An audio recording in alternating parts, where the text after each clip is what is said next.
Hi students, welcome to lecture 2 of chapter 20, and we're going to talk a little bit about political philosophy. And this is a great topic for your understanding of government policies. This is going to bleed into next week when we talk about the government's taxation policies. Why or why not should the government tax at certain rates and certain brackets at certain levels?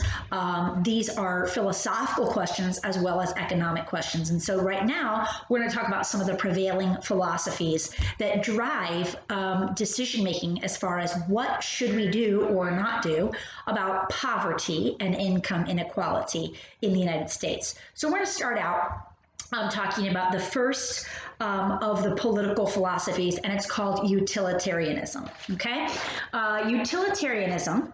Hold this up for a minute so that you can get this down in your notes. All right. Utilitarianism is is a philosophy that goes beyond just economics. These philosophers were not primarily economists, but primarily philosophers, and they had these ideas about multiple things. I'm going to talk about some of the history of utilitarianism in just a second, but the originators of this are Jeremy Bentham and his student John Stuart Mill. You'll see these philosophers quoted a lot in various places on various topics, philosophers of the 1800s. And utilitarianism, you might have heard expressed before as something like the greatest good for the greatest number. Okay, if you've ever heard that expression, we should do whatever provides the greatest good for the greatest number of people. That's a utilitarian view. It's closely related to pragmatism, and that's important for our discussion today. But taking a look, this philosophy we're going to define as saying that the government should choose to maximize the total utility of everyone in society. What should the government do? It should choose policies that maximize the total utility of everyone in society. So since you have a pause button, I'm going to put this down and continue. So utilitarianism, when it comes to solving the poverty or income inequality process, it takes a very decided view about what's practical or pragmatic. And so since utilitarianism defines morality to an extent as what's practical or pragmatic or what works, okay? So there's not too much of an issue here of justice or rightness, but no, what works and what's pragmatic and what brings about the greatest good for the greatest number of people.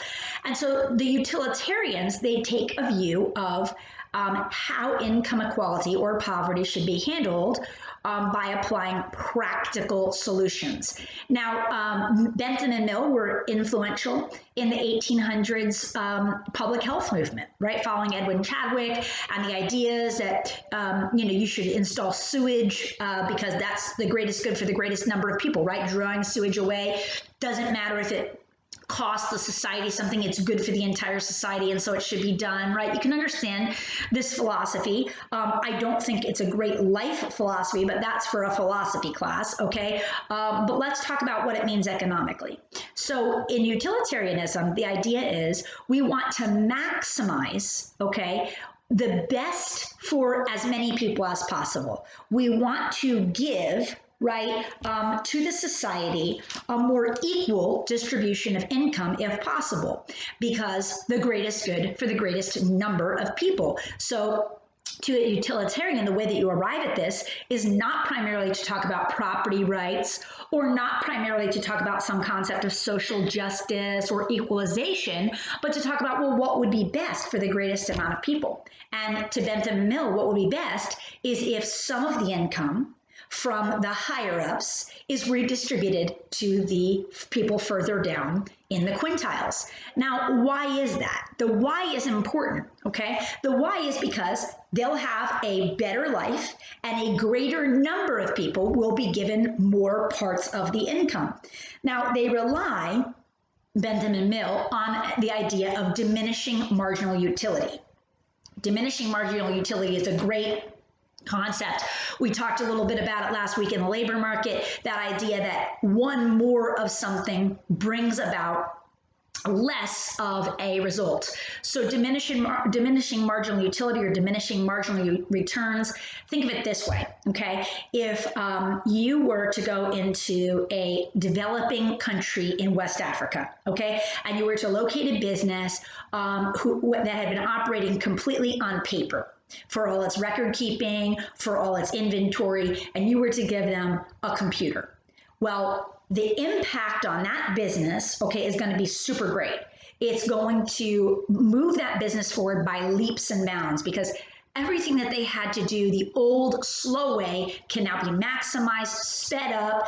The record keeping process, right, can be simplified. And so the business can now be more mobile and portable. That computer can be taken with the business if it needs to move seasonally. And so we just say, wow, this one computer has had a massive impact in this West African business. Now imagine that you took a nice computer like that and you dropped it off at Amazon, okay? Or you dropped it off at AT&T, or you dropped it off at Publix. Well, that computer would probably help those businesses. But the impact, okay, of one more computer in a business that already has a lot of technology and a lot of computers at its hands is a diminishing marginal utility. In other words, at some point, every computer that you drop off in a business impacts that business just a little bit less. It doesn't mean it's not bringing about a positive result, but it's a diminishing marginal utility. Well, as utilitarians, Bentham and Mill simply said, well, for a rich person, right, every dollar more that they have just doesn't bring about the impact for them that it would for someone in the poor classes. And so, because they don't believe that what matters is property rights or justice or the idea of ownership, but what they believe matters is their version of what's fair, their version of what's the general good, they believe that since those dollars in the higher impact markets give people diminishing marginal utility. In other words, a millionaire, a billionaire, an extra dollar for them or an extra $10,000 for them certainly doesn't impact them the same way it would for a poor person, then it is a good thing and it is a good political philosophy to redistribute the income down to the lower classes. Okay? Now, important, because Bentham and Mill believe in the greatest good for the greatest number, they do not believe in a total equalization of incomes. They do not believe in a massive redistribution scheme that's goal is to transfer all the wealth to all the quintiles equally or to all people equally. They don't believe that. And the reason why is because they're pragmatists, all right? And as pragmatists, they recognize another of Mankiw's principles, which is people respond to incentives. And so as pragmatic utilitarians, Bentham and Mill would say, yeah, but if you do this too much, if you do too much moving of these dollars from the upper down to the lower classes, you will kill the incentive that practically people in the upper classes have to go out and earn those dollars, to go out and make that money, to go out and invest so that they can get a return on their investment, to start new businesses. And so they stop short of a total redistribution scheme. Does that make sense?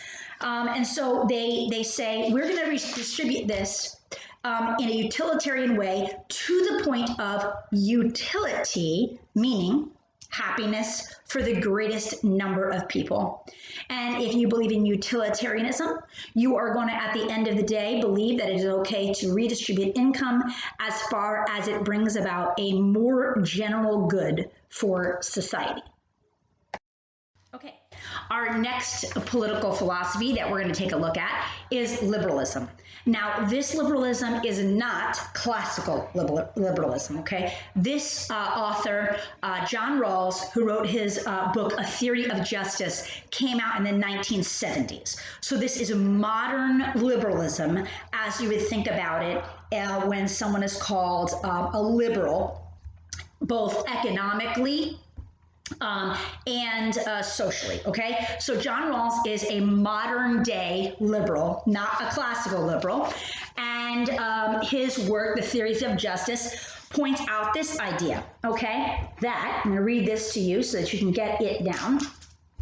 Government should choose policies deemed to be just, as evaluated by an impartial observer behind a veil of ignorance. Two important terms there, the idea of just policy and the idea of the veil of ignorance, okay?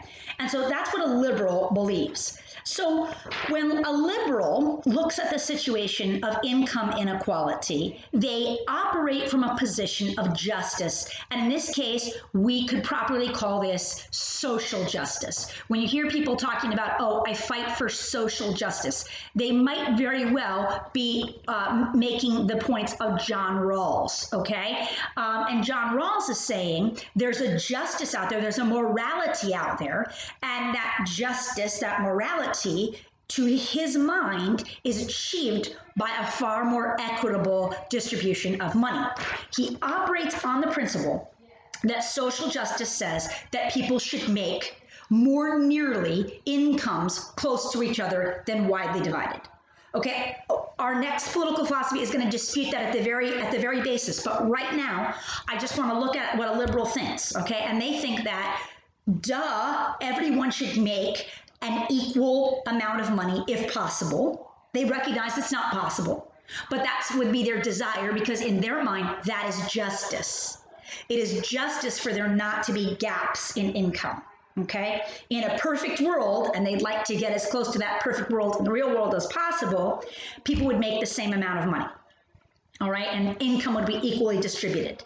So one has to ask, well, okay, according to what principles? Well, according to justice. And who's going to do it? Well, Rawls and friends, okay? The government is going to do this. So the government is going to redistribute income. Now, they're going to carry about their principles of justice, but how do you get to justice? Well, Rawls gives an example where he says, I want you to imagine that people are operating behind a veil of ignorance. All right, let's talk about what he means. So he asks his readers to think about what it would be like if they were put into a scenario not knowing anything about their particular talents, their particular ability to earn, their particular life circumstances that they're heading into. And with that said, if, according to Rawls, if you ask the people in this room, what do you think we should do about the distribution of wealth in society? Those people operating behind this veil of ignorance, not knowing the future, they would think, well, what if I'm in the bottom fifth? What if I'm in the lower rungs? I have no idea because I'm behind the veil of ignorance, and not knowing anything, I'm going to want to make a decision that favors those in the bottom rungs. And so he says, because people, according to Rawls' theory, will operate like this, then that is a good criterion to operate the distribution of income for. That veil of ignorance helps us, according to Rawls, set just rules for society, rules that operate according to the principles of social justice. And what we're going to do is we're going to move money from the top income getters down to the lower people on the income scale, because that is a just thing to do, and because it is what we would decide were we behind the veil of ignorance, okay? And he operates this on this principle called the maximum criterion. Government, okay, when it thinks about who it wants to favor, who it wants to help with its policies, it should think about helping the worst off person in society. That's the role of government, okay? For a liberal, the role of government, okay, according to John Rawls' theory, is to help out those that are least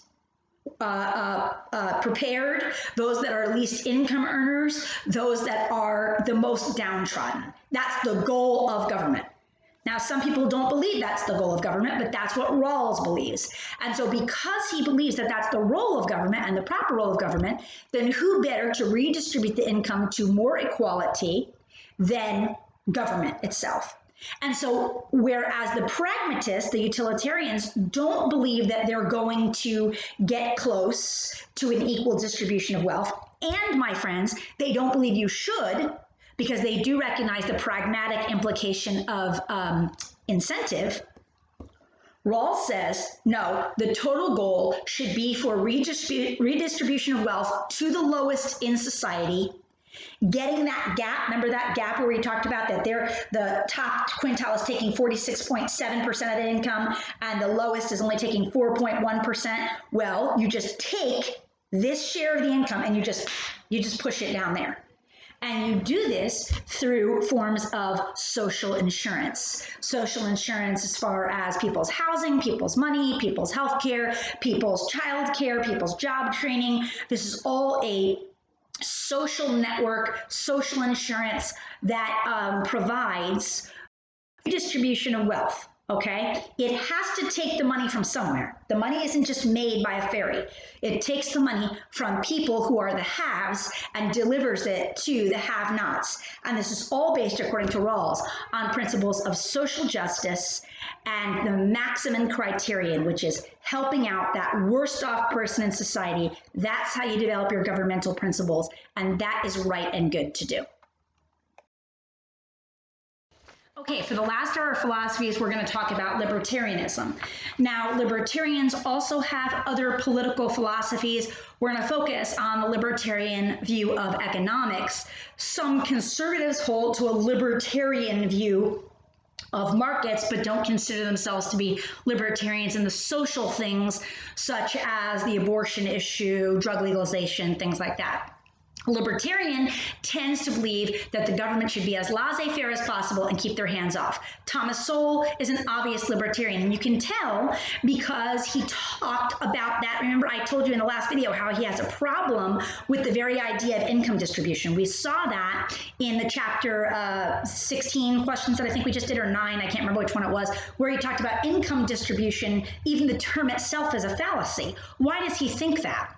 Well, that's because libertarians question the very basis of both utilitarianism and liberalism, okay? And the basis of those things is that there's some kind of right, okay? They question the whole entire idea of income distribution to begin with. Okay, they don't believe that there is such a thing as income distribution, as in income is being handed out by some force or planner. They believe that income is flowing to its most natural uses. And, okay, they don't believe that there is a right for any kind of social planner or central planner to distribute income, okay? They question the very right of a government to do this. Now, utilitarianism and liberalism are similar, Mankiw says, because they both assume the right to make incomes more equal.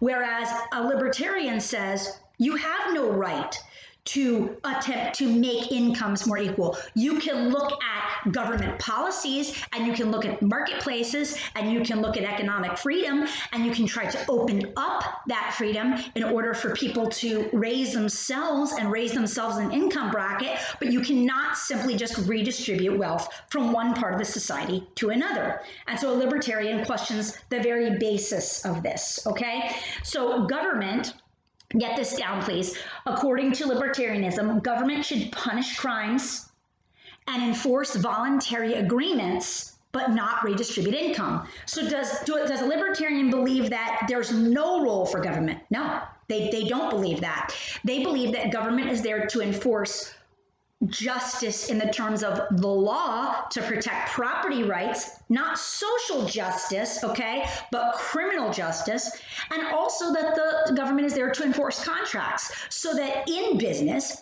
if someone tries to renege, if someone tries to cheat on a deal, government is there to say, no, you signed a contract, therefore this should go forward. So if someone buys thousands of face masks, okay, and they put their money out with good faith, and then the person doesn't deliver, well, government should be able to get involved, according to a libertarian, and should be there to right and solve that injustice. Okay, if someone steals from another person, government has a role to play in stopping that injustice, but government does not have any role in the redistribution of income. Here's a quote from a libertarian's book that's in Mankiw.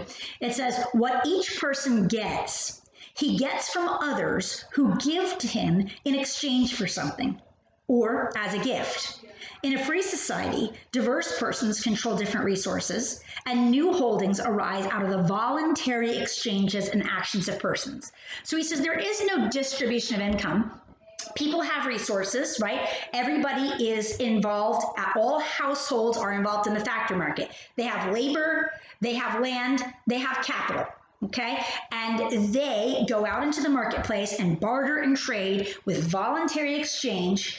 They give their labor, they give their goods, they give their land, they rent it, and they are able to do this in a free society to go about, and that causes resources to flow to them.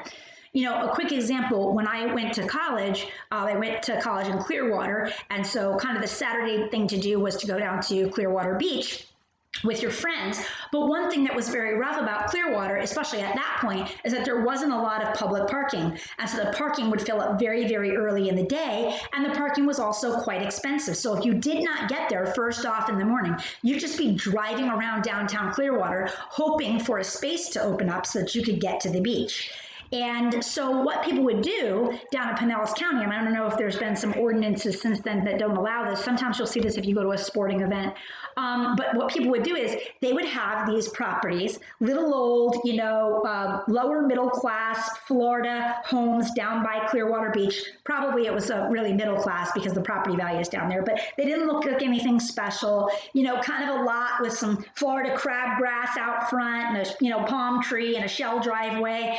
And these people would go out on a Saturday and they would get a lawn chair and stand out in their yard, and they would charge $5 or $7 per car to park right on their lawn, right? And these lawns, they would be packed with cars, and the homeowner would be out there and they would let people park on their lot. And this is a way that they made some extra money every Saturday, okay? They took something that was theirs, all right, their land. I don't know if they owned that land or they were renting that land, but either way, they took the land that they owned and they turned it into a profit, right? So capital, money, right? Income, it flowed to those people because they made use of the resources that they had. The income didn't get distributed to them, okay? They made use of the tools that they had. This is the same as someone who, like Sam, who goes and puts a bunch of ice pops in a cooler and gets down to the beach and starts selling them. He takes his ingenuity, his labor hours, his capital and fruit juice and popsicle sticks, he puts it in this cooler and he goes out and the resources flow to him, okay? A libertarian believes that the government should only be there, okay, to intervene in this process when someone is stealing from another person, when someone is wronging someone by not following a contract, these issues that need a remedy from a justice side, okay, or from a police side. But government has no right to determine the flow of income. Now, Mankiw concludes this section with an interesting thing about the veil of ignorance. He says that a libertarian would question Rawls' whole premise of the veil of ignorance. He says, if you were to say to a group of people, okay, you're behind a veil of ignorance and you could be in any one of 5 economic quintiles. You have no idea, and there's no way to know what you're going to be. What kind of laws should we make? What kind of distribution scheme should we set up? He questions Rawls and says, people won't necessarily just assume that they're going to be in the bottom bracket. And he says, if you're operating behind the veil of ignorance, people just as might well define justice as letting it fall to who it falls, letting economics flow in a natural and uninterrupted state. So he questions Rawls' very premise of, well, behind the veil of ignorance, we would all pick to help the lowest person in society because we all think that we might be that person. Libertarian says, no, people don't necessarily think like that. They believe that even if they are the lowest person, that an income mobility, social mobility can allow them to rise, and they don't want laws that penalize them in case they are in the upper levels, okay? And so Mankiw uses the example of grades, right? Let's say that before the class started, you didn't know the syllabus, you didn't know what type of assignments there were, you did not know the percentage of weights, you did not know how you would be assessed. Okay, so you're behind a veil of ignorance about your grade for the class. And Mankiw says, would you necessarily agree to a policy that says, well, at the end of this class, I want the points that the top grade getters get, I want them distributed down, and I want them, everyone's grade in the class to be far more equalized? Would you make decisions assuming that you are the lowest person in the class and that therefore you should make policies that benefit you as that lowest person? Mankiw kind of sides a little bit. He comes out just a little bit here and he says, is that necessarily true? Do you really believe that you would say, knowing that you could be the top grade getter, the second the second to the top, even the middle, would you want to give your points that you potentially will have earned just to cover your basis in case you're the lowest quintile? And so they question Rawls' idea. They say Rawls' theory that, well, given the veil of ignorance, we would all protect ourselves just in case we're the lowest person. And so that's the maximum criterion is what we're going to make all decision making on. First of all, it takes out any idea of right and wrong, as pragmatists do and as social planners do, because they believe that they are the instruments of morality in the society. Libertarianism would say that the system is best given to distribute resources. Now, libertarians, let me just say this, I'm not going to speak about every libertarian, okay? But not all libertarians acknowledge the idea of a moral justice of right and wrong. They acknowledge the law, okay, as a observer and a protector of property rights, but they don't necessarily see that as moral. I think a free market conservative would say that there's a moral aspect to why you can't just redistribute income as you see fit, because there are such things as property rights, and people do own the fruits of their labor, their property, their labor hours, and their capital.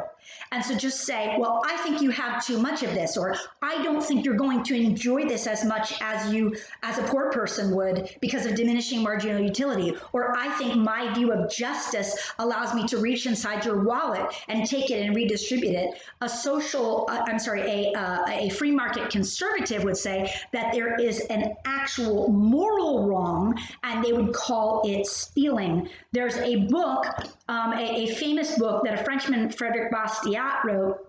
He's a libertarian, but more morally minded libertarian in French history. And he talked about this idea of the redistribution of income. It's really a great read. I might stick some quotes of it up in this section just for you to take a look at. And he really talked about the idea that the fact that we think that we have a right to what someone else has earned just because we don't have it, he says that's called plunder. And his whole essay was based on the idea of plunder. And it was kind of interesting. He said, once you introduce what's called legal plunder, right? Illegal plunder is when I come to you and I take the money out of your wallet and run, and I punch you in the face and it's a crime. He says legal plunder is when the government does that for me, okay, in a sense, in a shortcut. And so he believes that legal plunder, once it has been taken and once it has been done and okayed by a government, he said everybody's going to want a piece of that pie. He said even people who have a sense of justice, rightness, morality, property rights, once they see plunder, legalized plunder, they'll say, well, wait a minute, what about my piece of the pie? Where do I get in on this? They won't say, no, that's unjust and wrong, because they see so many other people benefiting. They'll think, well, if this is the society we have, then I too am going to join into the legal plunder. I'll try to stick some quotes up on Bastiat. Maybe I'll even put his whole piece up. It's an excellent read before you graduate. When we had a philosophy class, we always read it together. I will leave that, and we're going to move on to specific government policies in the next lecture. So have a great day.